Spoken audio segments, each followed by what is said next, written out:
about winning defenses. Last season, no team had a better defensive efficiency than the Super Bowl champion Eagles. They finished narrowly ahead of the Vikings, who finished the regular season with that 14-3 record. In fact, all the teams in the top 10 in defensive efficiency last season finished with double-digit wins. So Mina Kimes has revealed her top 10 defenses for the 2025 season on her latest podcast, The Mina Kimes Show, featuring Lenny. We see 6 through 10 here. Mina, take us from 5 to 2, please. All right, gonna start with the Minnesota Vikings. NFC North has a lot of good defenses, by the way. Brian Flores is one of the most creative play callers in football, but it's not just about their scheme, which is admittedly quite fascinating. They have a ton of talent up front. Grenard, Andrew Van Ginkel, Dallas Turner hasn't even emerged yet, and they added a couple of defensive tackles in Javon Hargrave and Jonathan Allen. A little worried about the corner group, which is where I ding them a bit, but I still expect them to be very good and turn the ball over a lot.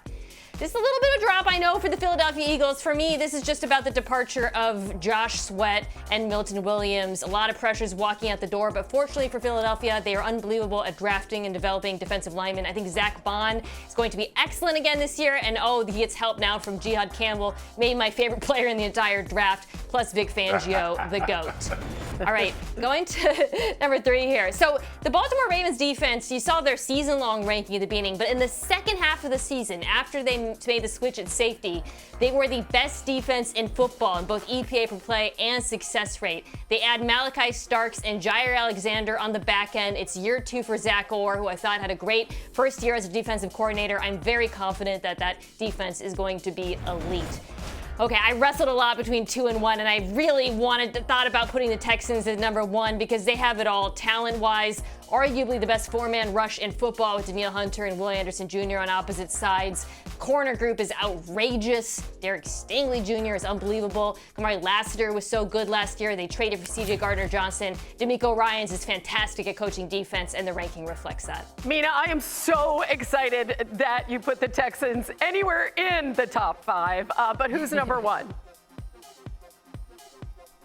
I am going with the Denver Broncos, Marcus. The Denver Broncos, who last year were first over the course of the entire season in both EPA per play and success rate, and I think they got better. At the beginning of the show, we talked about the importance of having both defensive tackles who can rush the passer and ends. So the edge rushers, Nick Bonito and Jonathan Cooper, were excellent, but Zach Allen, 3rd league-wide in pass rush win. Behind him, linebacker was the biggest weakness. They go out and they get Dre Greenlaw from San Francisco. And then this corner group, good Lord. Patrick Surtain, Defensive Player of the Year. Riley Moss, you throw in Jade Barron at nickel. You had Talanoa Hufanga, who's a ball-hacking safety. Vance Joseph has done a fantastic job of calling the defense. What is not to like about this unit? I think they're so good and so deep. Swagu, you absolutely love this, obviously. I absolutely do.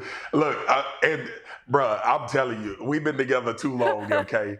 Because I just did a list yesterday, and I had the same 5 teams, I believe, except I didn't have Philly in there, but it was about improving your defense. But Houston and the freaking Denver Broncos, man, I'm telling people right now, the Broncos are going to be a major issue for people when they start trying to either run and pass. And I always look at it from that prism because if you have a significant weakness in one, it doesn't allow you to be a really good defense. But you got 2 teams up there that can flat out get after it. And the Dre Greenlaw move to me, who I think, barring none injury, would be in the conversation for the best linebacker in the NFL. I think that's going to take them to another level. And the level of physicality him and Hufanga is going to bring in the run game as well.